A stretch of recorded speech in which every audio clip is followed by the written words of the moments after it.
Se eu digo que colocar o dedo na tomada dá choque, se você confia na minha palavra, você não vai lá checar. Então, se eu digo que está doendo meu coração, você não precisa experimentar a minha dor para saber que a minha dor é intensa. Eu digo que ela é intensa e você acredita. Então, quando você acredita no meu sofrimento, você não tem que tomar esse sofrimento para si mesmo. Você precisa olhar dentro dos seus recursos, das suas capacidades, da sua rede de apoio, tudo o que você tem disponível e disposto para me ofertar, para me ajudar a passar pelo que eu estou passando.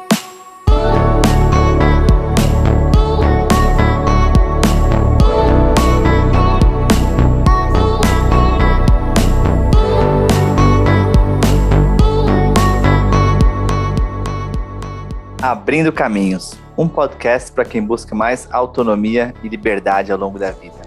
Eu sou Rick Lima e a cada semana eu trago convidados ao redor do mundo que são referências em diversas áreas da vida e reflexões minhas sobre temas que eu acho que fazem sentido compartilhar. O único objetivo aqui é abrir caminhos para você refletir e repensar a vida. E hoje tenho a alegria de conversar com a Ana Cláudia Arantes sobre um tema polêmico. A Ana, ela é médica, escritora formada pela USP, especialista em geriatria e gerontologia, pós-graduada em psicologia, intervenções em luto pelo Instituto 4 Estações de Psicologia e formação em cuidados paliativos pelo Instituto Palion e Universidade de Oxford. Escritora, autora dos livros A Morte é um Dia que Vale a Pena Viver, Histórias Lindas de Morrer e o mais recente, Para a Vida Toda Vale a Pena Viver, em 2021, todos pela editora Sextante. No Hospital Israelita Albert Einstein, ela foi responsável pela elaboração e implementação das políticas assistenciais e treinamentos institucionais em cuidados paliativos e terapia da dor. Atualmente, ela é docente da The School of Life, ministrando aulas como lidar com a morte, como ter melhores conversas. Ela coordena o curso de cuidados paliativos na Associação Casa do Cuidar e cursos de EAD pela Humana Vida. Desde 2015, ela vem desenvolvendo esses cursos intensivos de conversa sobre a morte, para desvendar o tabu sobre esse tema. Já ministrou centenas de palestras, com milhões aí de views, para empresas, instituições, turmas de faculdade, os TEDx dela, por exemplo, com esses milhões de views. A Morte é um Dia que Vale a Pena Viver. Morte como Desconexão Humana. Quem Queremos Ser Quando a Porta Abrir, e outras. Então, um papo profundo, uma pessoa que é uma médica, mas com um coração gigante, uma capacidade de empatia muito grande, que a gente aborda o que é o cuidado paliativo, por que a gente encara a morte com tanto peso, como encarar a realidade da morte, minhas experiências no Xingu e com indígenas e ao redor do mundo, uso de cannabis ou psicodélicos nesses momentos. Tem uma frase dela que a gente vai abordar, que ela fala: medicina é fácil, psicologia é difícil. Então, o que quer dizer isso? Quais são as referências dela? Como é que ela chegou nos aprendizados, lições, reflexões que ela tem hoje? A questão do tempo, da incerteza do tempo, o que é o sofrimento e como lidar com ele, como manter a humanidade em períodos de Covid, em períodos de tecnologia, em que tanta desumanização, e como lidar com o luto aí, né? E como lidar com família e amigos de quem tem perdas. Tantos de nós tivemos perdas aí, né, nesses tempos, que é um tema essencial falar com uma das maiores especialistas aí do Brasil e do mundo, Ana Cláudia Arantes. Quero te agradecer demais, Ana Cláudia, primeiro, por estar aqui. Deu certo, né? A gente estava conversando agora há pouco. A agenda é difícil de conciliar. E fico honrado em ter você aqui. A agenda ela é um pouco rebelde, assim, mas com paciência a gente consegue driblar a moça. Fico honrado porque eu vi suas palestras no TEDx, e sobre seus livros, enfim, acho que você é uma referência não só no Brasil, mas mundial nesse tema que eu acho que é tão pouco falado, né? Eu queria entrar a fundo nele aí, né? Eu queria começar com uma definição. O que são cuidados paliativos, né? Para quem está ouvindo a gente, esse é um termo talvez novo, mas o que ele significa, eu acho que todo mundo já refletiu sobre isso, ou já teve a oportunidade de sentir de alguma maneira isso, né? Então, queria que você começasse com a definição do termo mesmo, cuidado paliativo. Cuidado paliativo é uma abordagem que vai prestar assistência às pessoas que vivem o adoecimento causado por uma doença que ameaça a continuidade da vida. O objetivo do cuidado paliativo é ofertar o alívio do sofrimento em todas as dimensões do sofrimento humano, a dimensão física, a emocional, a social, a familiar e a espiritual, prevenindo esse sofrimento e aliviando com o objetivo de ofertar qualidade e dignidade para a vida nesse tempo. E uma frase que eu vi num TEDx que me marcou muito, né, a medicina é fácil, a psicologia que é complicada, né? Eu acho que é uma frase profunda, quer dizer, na minha concepção, né? Que a biologia ali da matéria, né? Vamos chamar o corpo humano como matéria aqui. A gente tem as coisas que dá para fazer, o que não dá para fazer, mas a psicologia, as emoções, principalmente, de lidar com a morte, né? Para a própria pessoa que está experienciando isso e para os familiares, é um mundo gigantesco, né? Então, eu queria ouvir um pouco mais dessa tua frase. Medicina é fácil, a psicologia que é complicado. Quando eu digo que a medicina é fácil, eu estou dizendo que é comparativamente a questão emocional. A medicina é algo bem trabalhoso, né? São 6 anos de formação, mais 5 de especialização, mas o resto da vida se atualizando. Mas o conteúdo que a medicina nos direciona é um conteúdo que vislumbra a doença. E a doença, ela é passível de ser identificada em sinais, sintomas e resultado de exames de laboratório, de imagem. A anatomia do corpo humano, ela é muito clara, então eu consigo identificar onde está o coração, o pulmão, o fígado das pessoas, eu consigo identificar a função do rim, a função do fígado, a função cerebral, mas o conteúdo emocional que permeia a experiência humana é algo muito individual e abismal de profundidade. Então, você, quando experimenta essa percepção, essa consciência de que sua vida tem fim, você pode mergulhar em profundidades muito obscuras, que trazem muito medo para as pessoas, né? A questão de pensar na sua morte, nas despedidas, no sofrimento físico, no sofrimento familiar, no sofrimento espiritual. Isso traz uma experiência emocional muito intensa. Então, por isso que eu digo, medicina é fácil, difícil é psicologia, porque eu consigo identificar onde é que está seu coração, mas onde é que está o amor da sua vida, você vai ter que contar e vai ter que identificar. Por que você acha que as pessoas encaram a morte com tanto peso?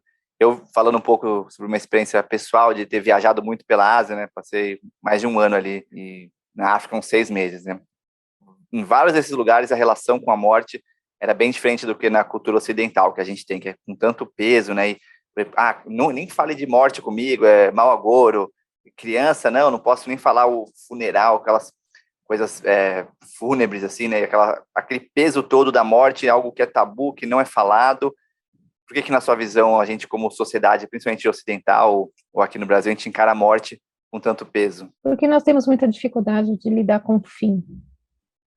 O fim, seja lá do que for, de uma relação, de um emprego, de um sonho, coisas tangíveis e intangíveis para nós, que direcionam o nosso pensamento, a nossa experiência para alguma coisa relacionada a ponto final, é algo que nos remete a um sentimento de impotência, é um sentimento de frustração. Então, não saber lidar com essa impotência frente a algo muito maior do que nós, e não saber lidar com a frustração de ter um desfecho, de ter uma realidade diferente daquela que você planejou ou gostaria que estivesse acontecendo, faz com que as pessoas fujam desse tema. Então, eu falo assim, vira essa boca para lá, né? Deus me livre. Então, eu falo, Deus não vai te livrar. Vai acontecer com todo mundo. Então, assim, todas as histórias terminam com uma morte no final. Então, não há ninguém que escape disso.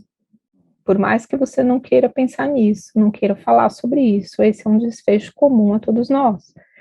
Então, quando você não fala sobre isso, você abre mão de encontrar sentido, qualidade, significado em cada um dos seus dias. Quando você olha para sua morte, você fala, bom, eu posso morrer, então eu não posso deixar para um outro tempo na minha vida o espaço de ser feliz. E o espaço de ser feliz, eu também reforço muito isso, não é alegria, não é a gente estar rindo à toa. O espaço de felicidade, ele acontece também quando você tem uma superação. Quando você é colocado à prova na sua determinação, na sua força, na sua paciência, e você dá conta do processo, isso traz um sentimento de felicidade, um sentimento de realização. Então, se a gente for pensar no mundo concreto, vamos pensar em recurso financeiro, você ganhar 1 milhão é totalmente diferente de você construir 1 milhão. Você receber isso pelo seu trabalho, você se dedicar para produzir a sua prosperidade é totalmente diferente de você receber uma herança ou receber um prêmio na Mega Sena. As pessoas não têm condição de dar valor as coisas que não foram conquistadas, que não foram desejadas, que você desejou no momento, você planejou como conquistar e você conquistou. Então, esse trajeto do sonhar e do realizar é algo que te coloca num espaço de felicidade. Aí, se você ganhar na Mega Sena, você vai ficar alegre. Mas você não vai saber o que é felicidade por ter construído isso com o seu trabalho, por exemplo. Então, você ganhar uma viagem é muito legal, você vai dar muita alegria, mas você planejar uma viagem, você guardar o recurso para a viagem, você dividir esse sonho com alguém que possa partilhar esse tempo com você, quando você chega lá, você fala assim, cara, consegui, né? Então, essa é uma experiência de felicidade, onde todas as suas dimensões se preparam para aquele acontecimento. Ele não é um acontecimento fortuito, assim, veio do nada. Você construiu isso. Então, quando você constrói, você experimenta essa felicidade. E a mesma coisa acontece com os eventos que nós vamos ter que enfrentar, também ruins. Então, você vai ter uma frustração afetiva, você vai ter um revés profissional, um revés financeiro. Muitas pessoas viveram isso na pandemia. Então, imagina a alegria de quem, semana passada, recebeu uma resposta positiva sobre o emprego. Ela só pôde ficar muito feliz porque ela passou 2 anos sem emprego. Então, tem muita gente que não perdeu o emprego e não dá valor a ele. E às vezes não dá valor porque não perdeu. E na essência está trazendo muita questão de dar valor à própria vida, né? Para a gente até ressignificar o que é a morte, né? Não como essa coisa a ser evitada, e nem como essa coisa também tem muito do good vibes, assim, né? De não, eu abraço a morte sem medo, né? Acho que é reconhecer esse medo inerente ao desconhecido, né? Mas sair desse papo de não se fala disso, ou vamos evitar a todo custo, mas olhar de frente, né, para algo que é uma realidade. E aí acho que isso traz essa reflexão que você está trazendo, que é como eu estou vivendo minha vida, né, meus relacionamentos, meu trabalho, meus sonhos. Lembro de um livro do Drauzio Varela, Por um Fio, que ele fala no final, né, os aprendizados que ele teve com a galera ali na beira de morte, né. E me lembrei de uma frase do Dalai Lama também, que ele fala que os seres humanos perdem toda a saúde atrás de dinheiro, depois gastam todo o dinheiro atrás da saúde e vivem como se não existisse amanhã. E não lembro agora exatamente a frase, mas que se remete a isso, né? A como a gente vive a vida mesmo, né? E eu queria ouvir da sua experiência pessoal, como encarar essa realidade da morte, né? Como você pessoalmente, tanta gente que você acompanhou e falou aí, né? Só de gente que te ouviu milhões aí entre TEDx e livro, mas as pessoas que você acompanhou, como você recomenda encarar a realidade da morte? A reflexão sobre a minha morte traz para a minha vida um potencial de realização muito grande. Um potencial de realização, inclusive, de decidir com que eu vou me preocupar de fato. Então, uma vez eu fiz uma reflexão que deu uma provocação muito grande nas pessoas. Assim, pensa em todos os problemas que você tem agora, nesse momento. Faz uma lista deles. E aí você vai elencar, eu tô com um problema afetivo, meu relacionamento está muito difícil, eu estou preocupada com meu filho, eu estou preocupada com o recurso financeiro, meu emprego não me traz felicidade, eu estou com a máquina de lavar quebrada, eu preciso pensar em mandar fazer a revisão do carro, eu preciso renovar o meu passaporte, eu preciso comprar um cartão para poder pegar o metrô e pagar sem precisar pegar a fila lá para pegar um ingresso de cada vez. Tem coisas grandes, coisas pequenas, que entram na nossa lista de afazeres. E aí chega de noite, você lembra de um deles. E você não consegue dormir. Assim, a máquina está quebrada. Como é que eu vou lavar roupa? Quebrou o varal. Aqui em casa eu tô com o varal quebrado, de fato. É uma realidade. Quebrou o varal. E agora? E aí, de madrugada, eu vou ficar pensando nisso? Eu vou perder o sono por causa disso? Tem gente que perde o sono. Porque meu chefe foi grosseiro comigo. Porque tem uma pessoa que trabalha comigo e está querendo puxar meu tapete. E aí, geralmente isso acontece de noite, né? Quando você está sós com você e o seu travesseiro, o travesseiro fala assim, e aí? Né? Como foi seu dia? Quais são as coisas que mais te perturbam? E você necessariamente tem a tendência, nós temos a tendência a elencar preocupações que não valem nossa vida. Então, eu convido, né? Faz a lista das coisas que mais te preocupam. Aí, pensa que na semana que vem, hoje é segunda-feira, próxima segunda-feira, morremos. Não estamos aqui. Tem uma semana de vida.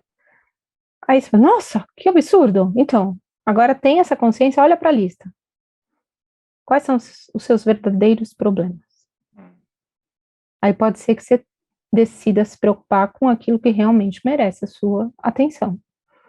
Então, a capacidade de discernimento, de escolha, de lucidez sobre o que realmente é importante, nós vamos encontrar a partir dessa noção de que temos fim. Então, se essa é a minha última semana de vida, eu estaria aqui com você? Se a minha resposta for não, se a tua resposta for não, também, se perguntar assim, essa é a minha última semana de vida, eu queria estar aqui conversando com a Ana Cláudia. Se a tua resposta for não, se a minha resposta for não, nós temos um sério problema de capacidade de escolha. Porque nós precisamos fazer aquilo que faz sentido, mesmo que seja a última vez. Então, se a pessoa, nesse momento, escuta o que nós estamos falando, e ela olha para a vida dela e fala assim, se eu tivesse uma semana só de vida, eu não estaria aqui, ela precisa rever a capacidade de tomar decisões dela. Porque ela vai pensar, eu estou num emprego horroroso, mas eu estou pensando na minha aposentadoria. Aí, quando eu me aposentar, eu vou aproveitar. Só que a aposentadoria pode não chegar, gente. Nós vivemos esses 2 últimos anos com a possibilidade de qualquer pessoa estar morta na semana que vem. E aí, o mundo inteiro ficou na mesma página. Todos nós somos mortais, não são só as pessoas que estão gravemente enfermas que são mortais. É claro que as pessoas gravemente enfermas, teoricamente, elas vão sair dessa dimensão muito mais rápido do que as pessoas que não têm doenças graves. Mas a questão da mortalidade, da finitude, bateu na porta da consciência de todos. Algumas pessoas não souberam lidar com isso. Outras transformaram a própria vida por causa disso.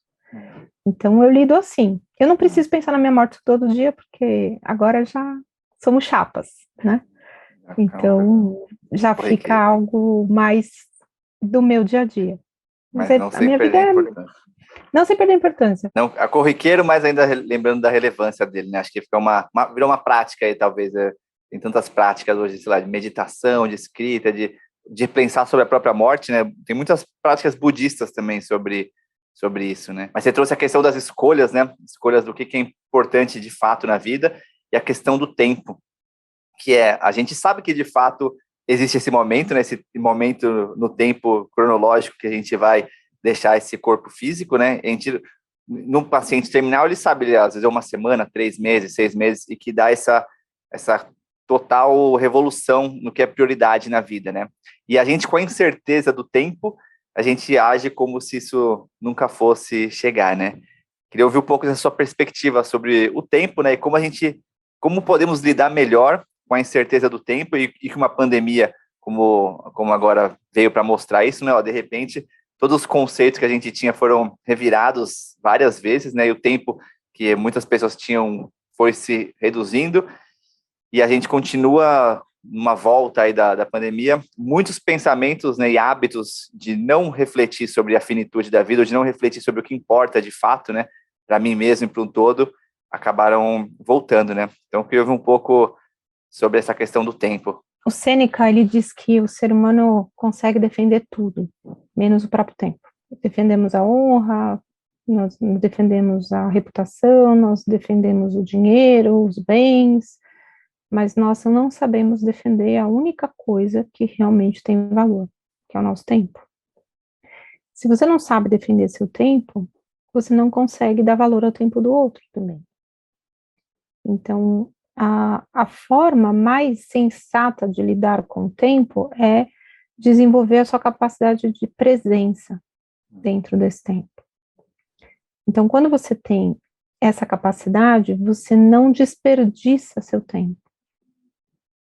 Então, eu vou me preocupar com determinadas questões do meu dia a dia no momento em que elas forem pauta daquele tempo. Então, eu vou resolver questões relacionadas ao estudo, ao trabalho, à relação afetiva, no momento em que isso estiver acontecendo. E eu posso levar para as minhas reflexões a consciência da morte para que eu possa tomar as melhores atitudes dentro do meu tempo. Então, quando você tem noção que o tempo acaba, você tem mais capacidade de tomar decisão. Então, vou dar um exemplo prático para as pessoas entenderem. Suponha que você me diga, Ana, nesse ano de 2022, eu vou fazer uma série de entrevistas sobre o mesmo tema, e aí no final do ano, eu quero encontrar com todas as pessoas que eu entrevistei, nós vamos fazer uma festa bem bonita, com todas as pessoas, vai estar todo mundo vacinado, todo mundo vivo, feliz, nós vamos ter superado essa fase difícil, nós vamos ter uma festa. Quando você me diz isso, nós estamos aqui em janeiro, a festa vai ser em dezembro. Eu tenho tempo para eu decidir que roupa eu vou pôr, se eu vou emagrecer, se eu vou engordar, se eu vou mudar o cabelo, se eu vou cortar, ele vai dar tempo de crescer. Eu tenho como guardar minha agenda, né? Conversamos agora há pouco sobre a questão da agenda. Bom, 1 ano de antecedência, que é mais ou menos o tempo que acho que talvez a gente tenha demorado para conseguir esse dia hoje. Então, 1 ano de antecedência, tá lá, bonitinha a data, guardadinha. Eu me preparo, eu tenho tempo para me preparar. Se você disser para mim, Ana, você é a última pessoa dessa sequência aqui e nós vamos fazer uma festa na sexta-feira agora. Eu fiz todas as entrevistas do ano todo, você é a última, fecha janeiro, fecha esse conceito dessa trajetória que eu pensei aqui para o podcast. Então, na sexta-feira nós vamos fazer uma festa. Para sexta-feira, eu não tenho tempo de me programar. Eu tenho que cancelar. Se isso for uma coisa importante, eu vou ter que tirar muita coisa da minha agenda para colocar a festa. Eu vou ter que considerar isso como algo muito importante para que eu possa transformar a minha vida na próxima semana para encaixar esse evento. E aí eu não vou ter tempo de arrumar uma roupa nova, não vou ter tempo de mudar o cabelo, não vou ter tempo de ganhar ou perder peso em 4 dias. Então eu vou ter que fazer as coisas na medida em que elas estão disponíveis. Quando eu tenho pouco tempo, fica fácil decidir. Porque eu não tenho tempo. Eu não tenho opções. Quanto mais tempo nós temos, mais opções nós temos. E é por isso que a gente se perde. Porque você fica achando que vai dar para fazer tudo. Não vai dar. Então, quando eu encurto o espaço de tempo, eu amplio a minha visão sobre o que é importante. Eu consigo decidir rápido se isso é importante ou não. Mesma coisa quando nós pensamos numa pessoa que está enfrentando o fim da vida dela. Se ela tem o diagnóstico de uma doença grave, ela já fica esperta sobre o que realmente importa. Se ela vê que a doença grave não responde ao tratamento que está sendo oferecido, ela fica ainda mais esperta sobre o que realmente importa. Se ela recebe cuidados para aliviar o sofrimento dela, especialmente o sofrimento físico, ela consegue usufruir desse tempo de uma maneira muito mais leve, amorosa, sensível, consciente do que a vida inteira. É muito frequente, por mais louco que isso possa parecer, as pessoas dizerem a melhor coisa que aconteceu comigo foi o câncer. Para uma pessoa dizer isso, você imagina a qualidade da vida que ela adquiriu a partir do momento que ela soube que poderia morrer. Então, o meu convite é que as pessoas não precisem de uma biópsia positiva para câncer, ou um infarto, ou um derrame, ou qualquer doença grave. Você não precisa disso. A coisa mais grave que nós já temos chama-se vida, porque é 100% de mortalidade. 100% das pessoas morrem. Então, nos bastaria ter essa consciência para que nós pudéssemos adquirir esse discernimento e falar assim, uau, que delícia estar viva.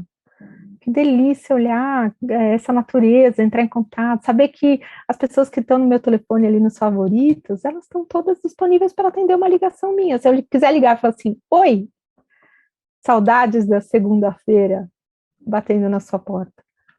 Ou se eu já fiz, o ano passado eu fiz muito isso, de mandar um áudio declamando uma poesia, ou cantando um trechinho de música na capela, assim, bem desafinadinha, assim. Então, tem teu aniversário, eu te ligo e mando um áudio. Ao invés de eu pegar e falar parabéns para você, eu canto parabéns para você no áudio. Eu declamo uma poesia. Eu faço o seu dia ser... Hoje minha amiga ligou para mim declamando poesia.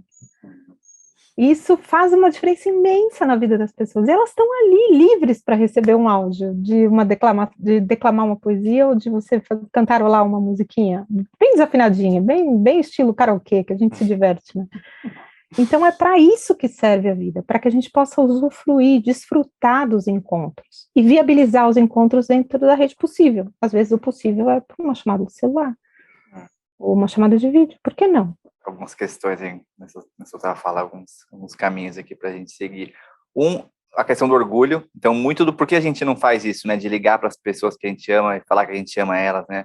Uma questão do orgulho forte, das imagens que eu estou projetando, né? Me vieram dois medos, assim, né? Medo da aceitação, né? Do reconhecimento das pessoas. Então, eu busco agradar os outros. Muitas vezes não quero ser vulnerável numa sociedade em que ser vulnerável não leva a ganhos, né? Como a sociedade vê os ganhos, né? Me veio a sociedade do cansaço, a gente está meio com esse burnout coletivo, com tanta ansiedade, tanta depressão, a gente correndo atrás do próprio rabo e não consegue chegar em nada, né? Um medo da escassez grande, né?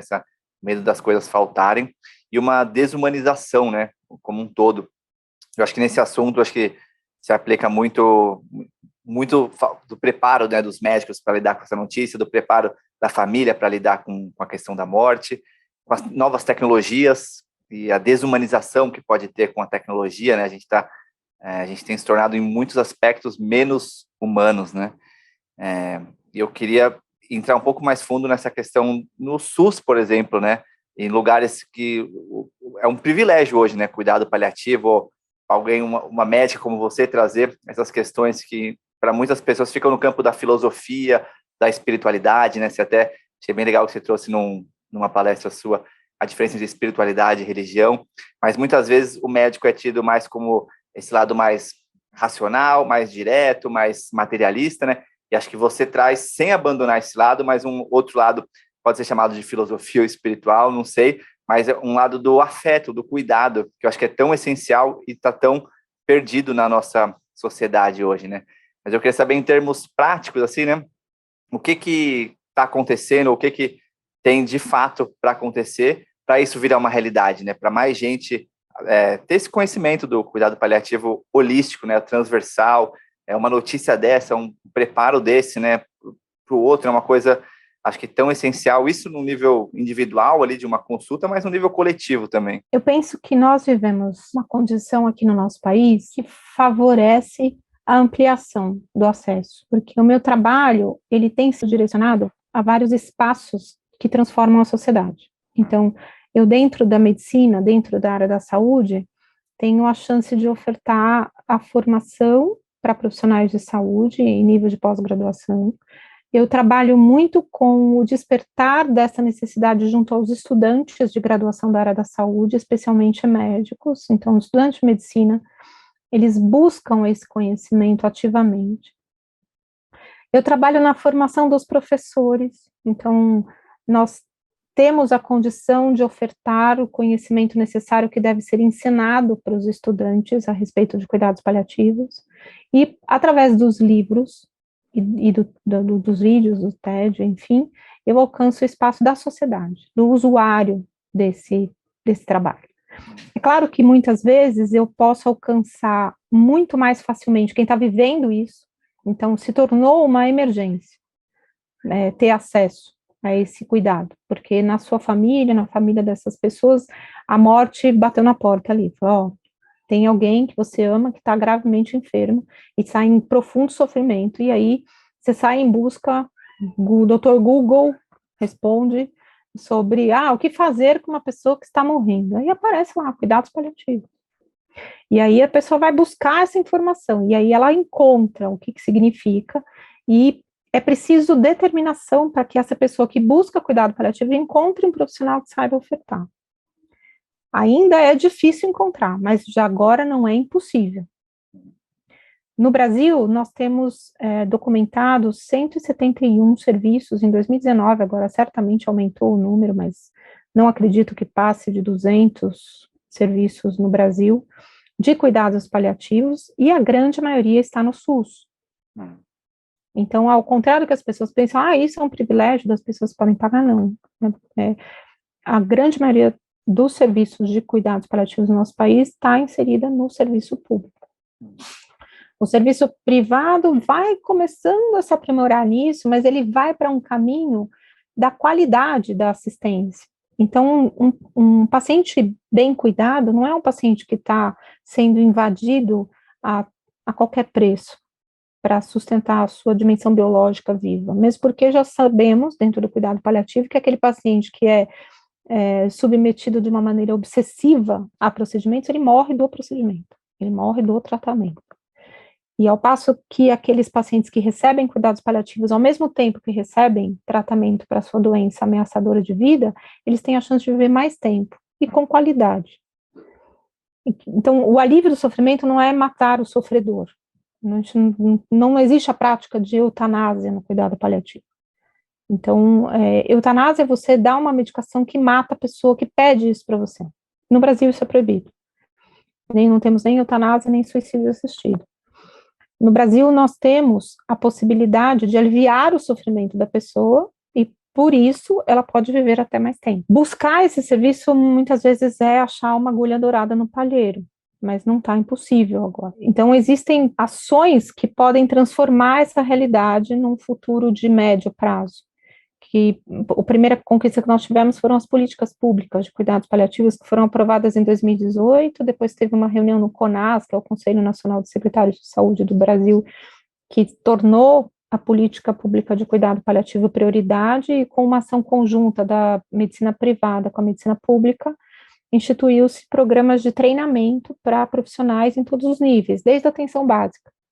Então, não é um serviço que você vai alcançar só 5 minutos antes de morrer.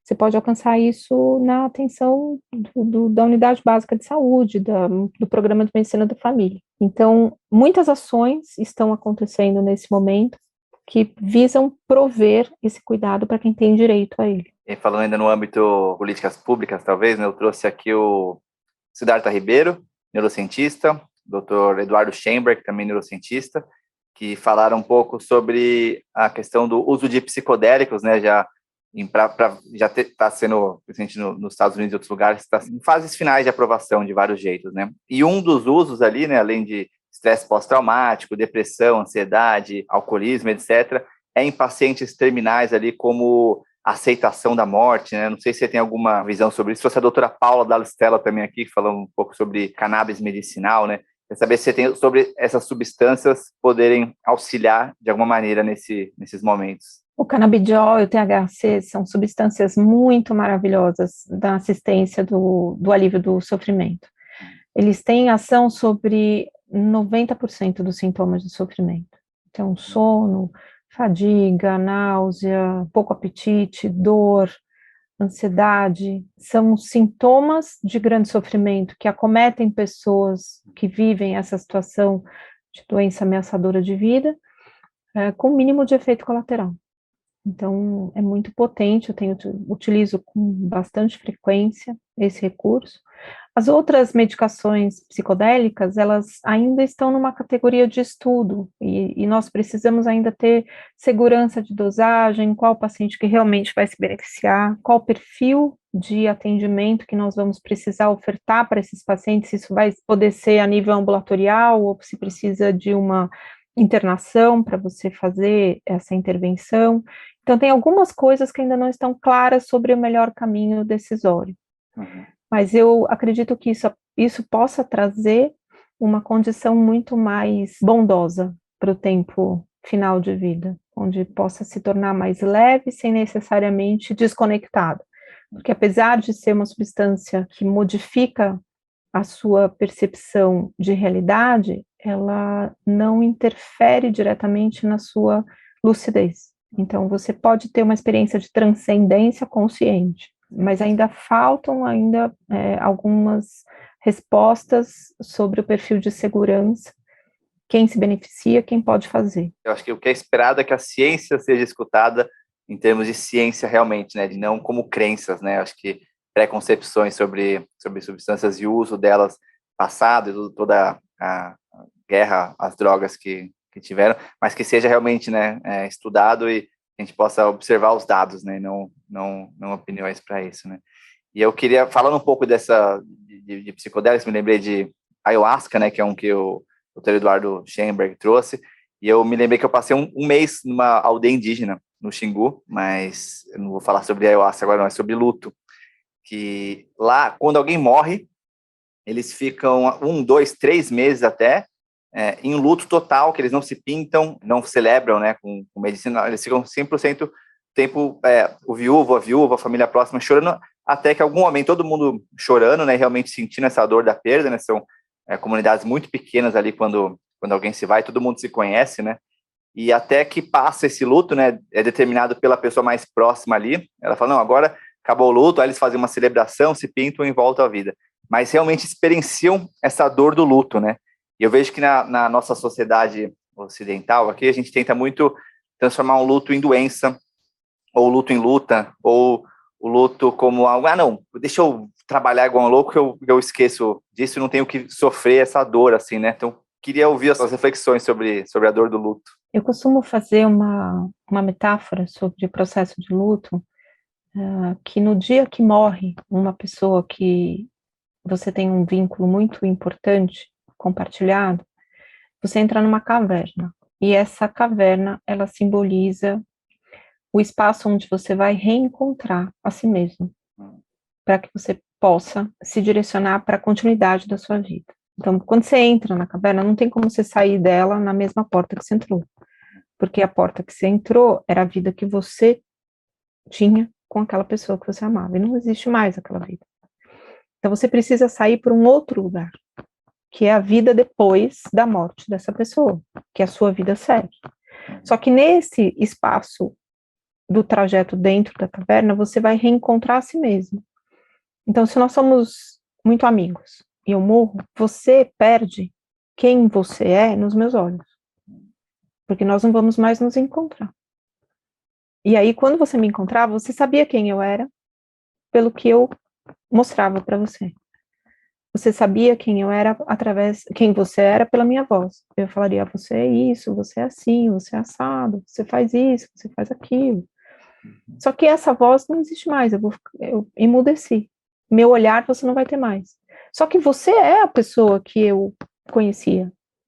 E você vai ter que reencontrar este pedaço de você nessa caverna. Então, quando você se reencontra com quem você era no meu olhar, você consegue seguir sua vida, porque esse é um processo, Rick, que vai transformar um vínculo concreto, que foi rompido pela morte, num vínculo simbólico. Então, eu passo a habitar o seu coração, não só a sua memória, mas o seu coração. E você consegue depois seguir sua vida, porque aí o dia que você se casou, você teve um filho, você foi morar fora, você fala assim, nossa, a Ana ia adorar ver isso aqui. A Ana ia ficar muito contente de saber que eu estou fazendo isso. Então, quando você me traz para a sua vida presente nesse olhar, é como se você batesse no peito assim, e falasse assim, Ana, olha isso que está acontecendo comigo. Você sempre torceu por mim, você sempre disse que isso ia ser legal, e é legal mesmo. Então, você vai se emocionar, saudade, mas eu vou continuar presente na sua história, mesmo num futuro. Se você se meter numa encrenca, que você precisasse de um conselho meu, você vai buscar esse conselho. Fala assim, o que a Ana diria para isso? E aí você vai encontrar uma resposta. Porque você trouxe a minha presença, a minha amizade para o seu vínculo simbólico da sua existência. Então eu vou perdurar, eu vou viver para sempre. Enquanto você existir, se puder falar de mim, eu vou estar vivo. Então esse percurso dentro da caverna é um percurso solitário, porque é só você que tem a resposta a respeito do que partilhamos. Então, o processo de luto, ele é trabalhoso, porque eu falo, você tem que cavar a saída de lá. É um trabalho, é uma coisa desgastante fisicamente, cognitivamente, emocionalmente, socialmente. Quando você tem o reconhecimento do mundo acerca deste período, tem sempre alguém que vai colocar alguma comidinha ali, um apoio na porta da caverna. Você vai receber apoio para isso. Por isso que dá certo nessa comunidade indígena o período de luto, porque a pessoa que está em luto, ela não precisa provar para os outros que ela tem o direito de estar triste. Os outros não só reconhecem esse direito, como dividem com ela esse espaço. Eles choram junto, eles não se pintam, eles modificam a estrutura toda da comunidade respeitando aquela história. Por que a pessoa põe um ponto final? Porque ela pode reparar ao redor dela e perceber que continuar com aquele processo de luto traz mais sofrimento do que alívio. Então, a pessoa que põe um ponto final, ela olha em volta e vê, nossa, está todo mundo sofrendo comigo. Então, eu já posso ir em frente. Aí ela põe um ponto final. O que acontece no nosso mundo? Você tem que provar para o mundo que você tem o direito de ficar triste pela minha morte. E todo mundo vai assim, imagina, você tem tantos amigos. Era só mais uma. Nem era tão legal assim. Não é importante, mas você tem que cuidar da sua vida. Olha a sua vida, olha o amor da sua vida como está, olha seus filhos. Você tem que esquecer essa amizade. Você tem que tocar a vida. Olha, você tem trabalho, você tem entrevistas para fazer. Então, o mundo que nos cerca, ele não suporta dar legitimidade ao sofrimento de quem perdeu alguém. Porque a sociedade, a gente fala sociedade, parece uma coisa meio intangível, assim, mas o meio onde estamos inseridos tem uma cultura que não dá nenhum privilégio ao direito à tristeza. E nós temos esse direito. E faz com que a gente acredite que ficar triste é ser fraco. Fraco das ideias, a pessoa que colocou isso como uma doença. Essa pessoa tem um DSM-5, que é um tratado de psiquiatria, de diagnósticos psiquiátricos, que diz lá que luta 2 semanas. Eu falei assim, o moço que escreveu isso, a pessoa que escreveu isso, não amou ninguém na vida. Porque se tivesse tido alguma experiência afetiva amorosa, saberia que em 2 semanas você não esquece ninguém que você ama. Então, é um favorecimento para medicalizar o luto. E isso está errado, porque se eu te medicalizo, eu plastifico você. Lembra antigamente, quando tinha que plastificar o documento? Tinha uma maquininha que plastificava, assim? Então, você vai plastificar o coração da pessoa. Aí ela não vai sentir tristeza, mas ela também não sabe o que é alegria. Ela fica indiferente a toda a emoção que possa circundá-la. E a indiferença à emoção traz para a sua vida uma coisa muito vazia. Nós guardamos memórias de realidades que nos afetam. A pessoa que não tem a capacidade de se afetar com o que há à sua volta, ela tem problemas sérios de memória. Porque vai ficar gravado na nossa mente coisas que despertaram emoção e despertaram nossos sentidos. Então, de enxergar, de ouvir, de sentir gosto, você vai lembrar de coisas que te marcaram pela sua capacidade de percebê-las e de senti-las. Se você não sente, você não vai lembrar. Aí você não vai saber quem você é, você amortece. Então tem pessoas que estão cronicamente anestesiadas para a própria vida. Aí, se elas estão anestesiadas, a gente se toma anestesia geral, você não lembra o que aconteceu. São dos traumas aí, né, individuais e coletivos, né, lembrei do Dr. Gabor Mate também, que eu conheci na Califórnia, sobre esse tema do trauma mesmo, né, então, como por ter passado por traumas individuais e coletivos, né, a gente foi se fechando, né, e se anestesiando para não entrar em contato com essas dores. Como você trouxe, né, eu não senti a tristeza, também não sinto alegria, vou vivendo amortecido, anestesiado, me comparando com pessoas que também estão amortecidas, anestesiadas, então tanta solidão, né, tanta solidão, fingimento que tá tudo bem, então a gente vive uma vida muito rasa, talvez, acho que assim, como buscando essas medalhas, esses reconhecimentos, essa ideia de sucesso que nos contaram, sinto que a gente está vivendo de forma rasa, por medo do sofrimento, né, e essa é uma palavra que você falou num dos TEDx também, depois eu vou colocar todos os links aqui, sobre o sofrimento. E retomando, né, o que eu falei sobre budismo, a história de Siddhartha Gautama, que ao entrar em contato com sofrimento, né, o pai dele disse que fechava ele no palácio para ele não entrar em contato com dor, com a velhice, e aí em um momento ele tem essa curiosidade, vai e entra em contato, né, com sofrimento humano, vamos chamar tudo de sofrimento humano, né, dor, velhice, a pobreza extrema, né, doença, morte. E esse é um tema que é muito tabu também, né? Eu acho que no budismo, o budismo é sobre isso, na essência, né? Sobre perceber o sofrimento e se livrar dele de alguma maneira, né? Essa percepção do desejo e medo dos apegos, mas como na sua concepção, como lidar com esse sofrimento humano, tanto com o nosso sofrimento, as nossas misérias, sem se amortecer, como lidar com esse sofrimento do outro, né? Com empatia, realmente não de uma forma rasa. É importante que nós tenhamos consciência de que o alívio do sofrimento parte de uma atitude, não de um sentimento simultâneo. Então, quando você vai em direção à pessoa que sofre, você precisa ir em direção a ela sabendo quem você é. Porque se você sabe quem você é, você não vai se misturar ao sofrimento dela. Nós não precisamos nos misturar ao sofrimento das pessoas para poder aprender a respeitar esse sofrimento. Se eu digo que colocar o dedo na tomada dá choque, se você confia na minha palavra, você não vai lá checar. Eu digo que dá choque. Então, se eu digo que está doendo meu coração, você não precisa experimentar a minha dor para saber que a minha dor é intensa. Eu digo que ela é intensa e você acredita. Então, quando você acredita no meu sofrimento, você não tem que tomar esse sofrimento para si mesmo.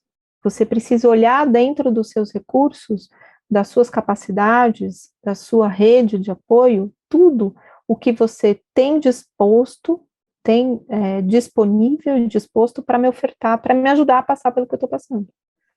Então, pode ser desde a sua presença, falar assim, Aninha, não sei resolver esse problema, mas eu posso ir aí e ficar, posso ir no supermercado para você, eu posso cuidar do seu cachorro enquanto você está cuidando da sua mãe, eu posso te fazer companhia, eu posso oferecer aquilo que eu tenho à minha disposição para oferecer. Se você precisa de mim, eu tenho meu conhecimento médico, eu conheço estruturas que podem dar esse serviço, eu consigo te ouvir, eu consigo estar presente, consigo segurar na sua mão, mas eu não consigo passar por isso por você, mas eu posso passar por isso com você. Então, no espaço do com você, tem a compaixão. Então, a compaixão é a atitude. Você inicialmente reconhece que o sofrimento existe, você repousa o seu coração sobre esse sofrimento. Repousar o coração sobre esse sofrimento é ouvir o que o outro tem a dizer a respeito do sofrimento dele. Porque você, quando escuta, você põe em contato com o coração, o sentimento, a emoção. Aí você deseja de verdade que esse sofrimento seja aliviado. Quando você deseja de verdade, você olha para tudo que você tem de recurso para oferecer e faz alguma coisa. Então, a compaixão é a atitude. É assim que nós lidamos com o sofrimento das pessoas, tomando alguma ação para aliviar esse sofrimento. Então, não é só rezar pela pessoa. Mãos em prece fazem muito menos do que mãos em ação. É claro que faz sentido termos votos de desejos, aspirações acerca do alívio do sofrimento, sem dúvida, mas o mundo pede mais que isso, o mundo pede cuidado. A grande mensagem da pandemia é cuidado. É cuidado com a sua própria vida, é o cuidado com a vida das pessoas à sua volta. É essa proteção, essa rede de apoio que protege e cuida das vidas que estão em risco, que são todas. Então, só é possível, a nossa vida só foi possível porque alguém cuidou. Então, a vida de todos só é possível se as pessoas se comprometerem a cuidar. Eu trouxe, mesmo no papo que eu tive aqui com o Dennis Purgerman, jornalista, ele trouxe que na visão dele o que está acontecendo é uma crise de cuidado no mundo, né? Realmente, pensar na essência mesmo, a gente esqueceu de cuidar dos outros, né? Cuidar da gente mesmo, né? Enquanto você falava, eu via, para quem está vendo no vídeo, tem uma caveirinha ali no alto à esquerda ali da imagem da Ana, que é da simbologia ali do México, né? Me lembro daquele filme da Disney, A Vida é uma Festa, que foi um dos filmes que eu chorei até, que é emocionante essa relação com a morte ali, né? Como essa cultura lida com isso, né? Com tanta maestria, né?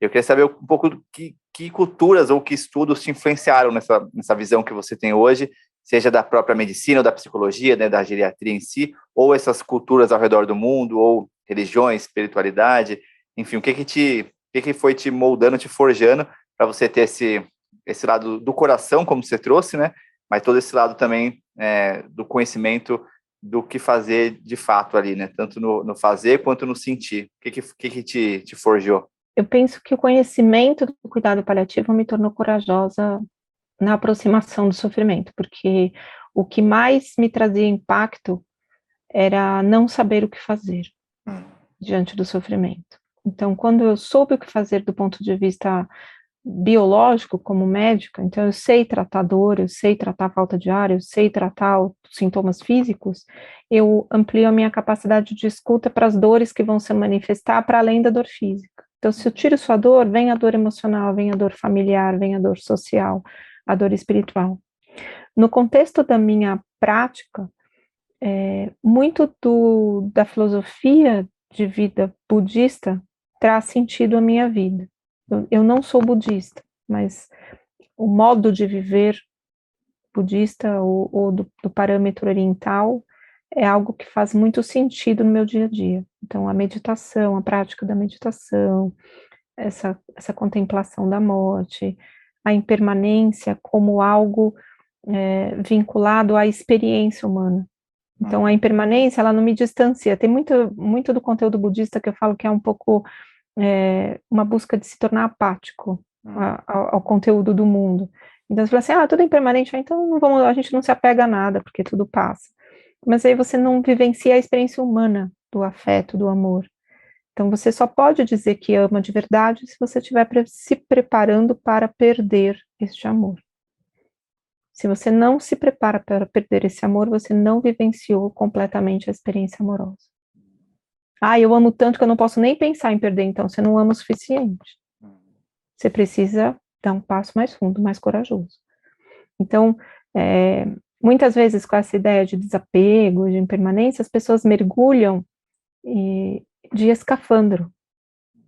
Mergulhar de escafandro, de alguma forma, te protege do sofrimento de mergulhar, mas também te protege da experiência maravilhosa de sentir a pele a água na sua pele, de você sentir a importância do ar no seu pulmão, porque está disponível ali no escafandro, está um caninho lá que te liga com o ar que você vai poder respirar, mas você não consegue enxergar tudo à sua volta.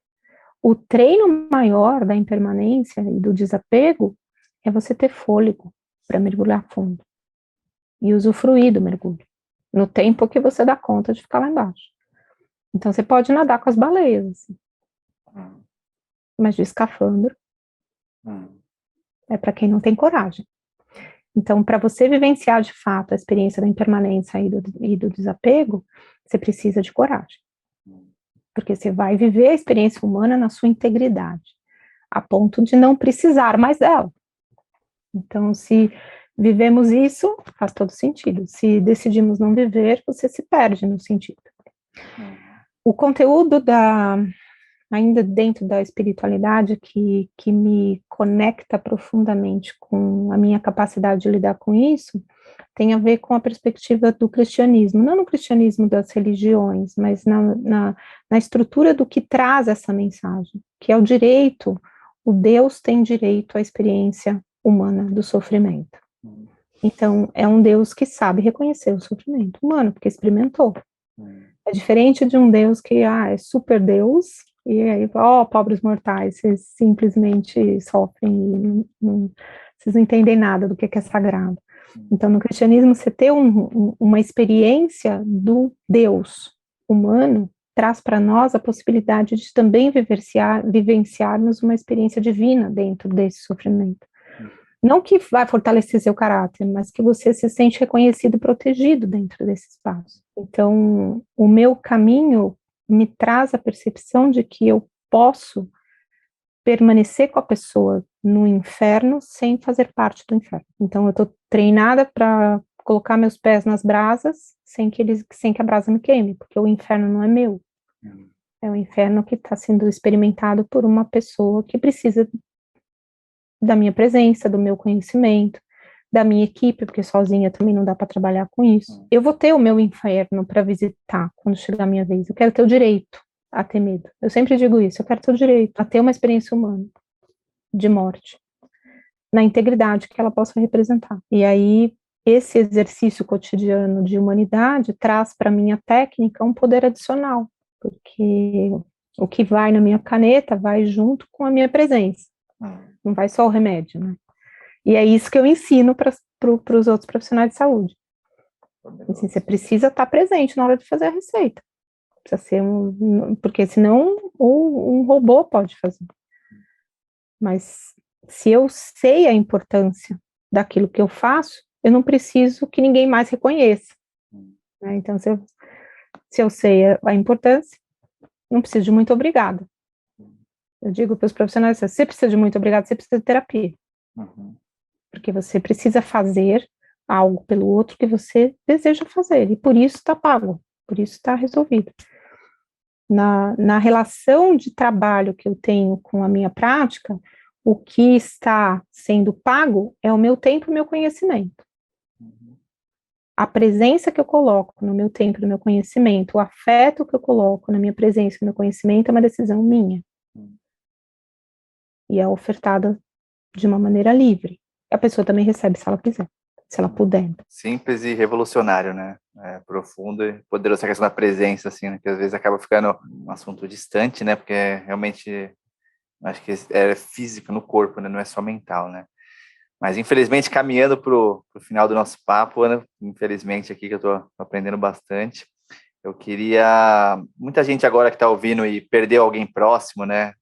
Família ou amigos, e não está sabendo muito como lidar com isso, ou como lidar com pessoas que estão nesse momento de negação, ou desse luto não experienciado, ou de uma raiva como um todo, né, com a vida, com as injustiças que acontecem no mundo, né, por diversas questões aí, as pessoas que estão nesse momento agora, né, como abordar isso com ele, né, uma pessoa que está sofrendo ali, ou não sofrendo, não sentindo essa morte, mas, enfim, com alguém que perdeu alguém que está ouvindo a gente. Se você perdeu alguém que você ama muito, e que a vida dessa pessoa é muito, muito importante para você, por mais que você se esforce, esse sofrimento não vai ser capaz de colocar a importância dessa vida no dia da morte dela, não vai caber.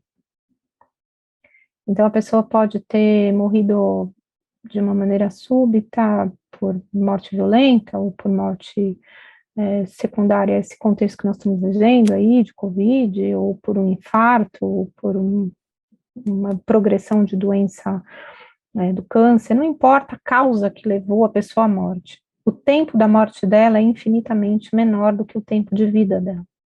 O que vai te salvar desta dor que você está sentindo é se conectar ao tempo em que essa vida foi compartilhada. Então, o alívio da dor não está no futuro, o alívio da dor está na história. Tem um exercício que eu proponho, suponha que nós tivéssemos a possibilidade de termos uma máquina do tempo que trouxesse essa pessoa diante de você por 5 minutos. O que você diria a ela? E o que ela diria a você nesses 5 minutos?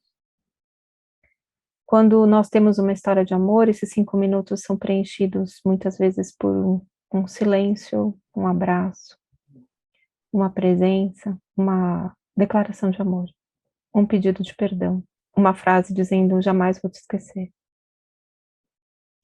E isso vai trazer para a tua experiência de dor um oásis de reconexão com essa vida. Então, a sua vida não acabou porque essa pessoa não está mais, mas a sua vida merece continuar porque essa pessoa um dia esteve junto de você. Gratíssimo. E queria que você indicasse um livro, algum livro que, além dos seus livros, que a gente vai colocar todos os links aqui também, vai falar todos aqui, um livro que você mais indica para as pessoas, ou para quem quer ir um pouco mais fundo nesse assunto, pode ser um dos seus mesmo, ou de algum livro que você mais deu para as pessoas aí ao longo da sua jornada. Nós vamos ter muita literatura disponível acerca das perdas. Então, tem um livro que chama O Ano do Pensamento Mágico, que é de uma autora chamada Joan Didion, onde ela está enfrentando, e depois tem um outro livro dela também sobre perda, que chama Noites Azuis. A Joan, a filha dela está muito doente, no hospital, ela vai visitar a filha com o marido, e aí eles sentam para jantar, e ele tem um infarto e morre. E aí o livro é sobre o ano que ela viveu, como ela viveu o ano depois da morte dele. Para quem é profissional de saúde, tem um livro que é muito potente, que é Sobre a Morte e Morrer, da Elizabeth Kübler-Ross, que foi um livro que me trouxe essa consciência do que eu precisava aprender, que era essa dimensão do cuidado paliativo e a capacidade de conversar sobre isso. Para quem quer alguma coisa dentro do espaço do budismo, o livro tibetano do Viver e do Morrer, do Sugyal Rinpoche. Para quem tem algum grau de capacidade de compreensão da prosa poética, que às vezes a poesia tem muitas pessoas que elas não se conectam com a poesia. Então, para quem se conecta com a poesia, o último livro da Adélia Prado, Miserere, tem tudo a ver com essa estrutura do conceito de fim, de finitude, né, do processo também, do ponto final e do processo de que a chama vai apagando. É um livro de poesia. E para quem gosta de prosa poética, o livro que eu mais recomendei na minha vida foi Cartas a um Jovem Poeta, do Rainer Maria Rilke. Vou colocar os links todos aqui. Grato. Foi de presente. Era um, já foram 4 a mais de presente. É bom demais. 4, e tem os meus, né? A Morte é um Dia que Vale a Pena Viver, o Histórias Lindas de Morrer, e o último, né, que é sobre o Durante Feliz. Vai deixar o link aqui dos seus livros, das palestras do TEDx. Melhor jeito das pessoas entrarem em contato contigo, rede social, ou se tem aí cursos, palestras ou próximos eventos para quem quer mais entrar em contato contigo agora de rede social e futuro próximo aí, o que tem? Eu acabei de fazer a nova edição de 2 cursos de ensino à distância, que é o Fundamentos de Cuidados Paliativos e o Como Ajudar Alguém que Está Morrendo. Esse último aberto a pessoas que não são da área da saúde. Nós vamos ter as inscrições dos Sentinelas, Guardiões de Fim de Vida, que é uma formação também aberta para as pessoas que desejam ter algum grau de estrutura, de conhecimento, técnica e habilidade do cuidado de pessoas nessa fase final de vida. Nós vamos ter inscrições também para o curso de Capelania Paliativa, que é uma área da assistência espiritual. A gente falou um pouquinho de espiritualidade, mas nesse curso se aprofunda bastante conhecimento sobre a doença, o sofrimento e a morte, dentro do contexto da espiritualidade. Tem o curso de pós-graduação da Casa do Cuidar multiprofissional, para profissionais de saúde, para se especializarem nessa área do cuidado paliativo. Eu tenho uma atividade relativamente frequente dentro do Instagram. Eu sou meio ruim de ver o direct das solicitações de mensagem, porque quem responde sou eu. Teve um dia, foi muito engraçado, eu começo a responder tipo 5 da manhã, a hora que eu acordo, pego lá e respondo lá meia dúzia, que dá tempo de responder. Aí outro dia, 5:30 da manhã, a pessoa me pergunta, mas é a doutora Ana Cláudia mesmo que está respondendo? Eu falei assim, moça, quem que eu pago para responder mensagem para mim às 5:30 da manhã? Então eu sou meio ruim ali, mas no e-mail do Fale Conosco, @humanavida e @Casa do Cuidar, também fica relativamente fácil de me encontrar.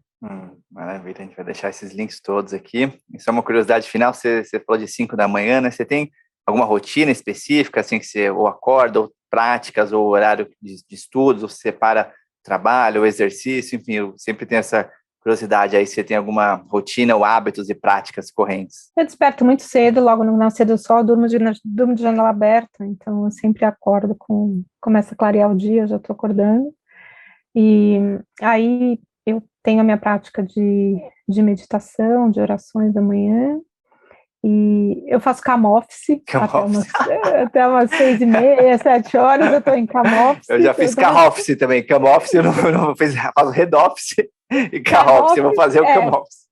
Cama office eu faço também, porque fica mais fácil pegar um Uber e ir para os lugares e responder, assim fica mais fácil de trabalhar, mas eu faço cama office às vezes na primeira parte da manhã, até umas 7 e pouquinho, e depois as atividades do dia, né? Eu faço atividade física 3 vezes por semana, então eu escrevo, a minha escrita é livre, eu não tenho uma disciplina para escrever, eu gosto de pintar, faço aquarela, estudo inglês, agora eu dar continuidade a estudar espanhol, porque o livro foi lançado no México, tem um monte de gente querendo entrevistar. Então é o que a vida oferece, a gente põe dentro. Maravilha. Tem os gatos aqui, tem o amor, tem os filhos, então tem tudo. Equilibrista, né? De lidar com tudo isso, mas com intensidade. A esperança de sombrinha na corda bamba. É isso, né? Gratíssimo mesmo pelo tempo, pela troca, pelos aprendizados, pela disponibilidade. Conseguimos aí, né? Como você falou no começo, a gente dá tempo para marcar, mas para mim foi ótimo, aprendi demais. Tenho certeza que quem está ouvindo também teve muita inspiração e aprendizados práticos de como lidar e como viver intensamente, como se lembrar do que realmente importa e como ajudar quem está na transição e como nos ajudar também, né? Tanto a relembrar da importância e da fragilidade da vida, né? Então, muito grato aí pelo tempo e pela troca. Obrigada. Bom trabalho para nós. Valeu demais, galera, por escutar a gente. Semana que vem estamos de novo aqui no Abrindo Caminhos. A 4ª temporada está incrível. Começamos com a Chai Suruí, falando dos indígenas, falamos de projetos, falamos de desescolarização, estamos falando agora sobre cuidados paliativos. A ideia, de novo, é fazer você refletir e repensar a vida. Então, a gente quer aqui abrir caminhos para vocês conhecerem essas pessoas incríveis que eu tenho a oportunidade de trocar e aprender junto com elas. E semana que vem tem mais. Se você curtiu esse episódio, dá uma olhada no papo que eu tive com Siddhartha Ribeiro, neurocientista, com a doutora Paula Dall'Stella, a gente fala sobre cannabis, com o doutor Eduardo Schemberg também, sobre o uso de psicodélicos, que é um dos temas que a gente abordou aqui.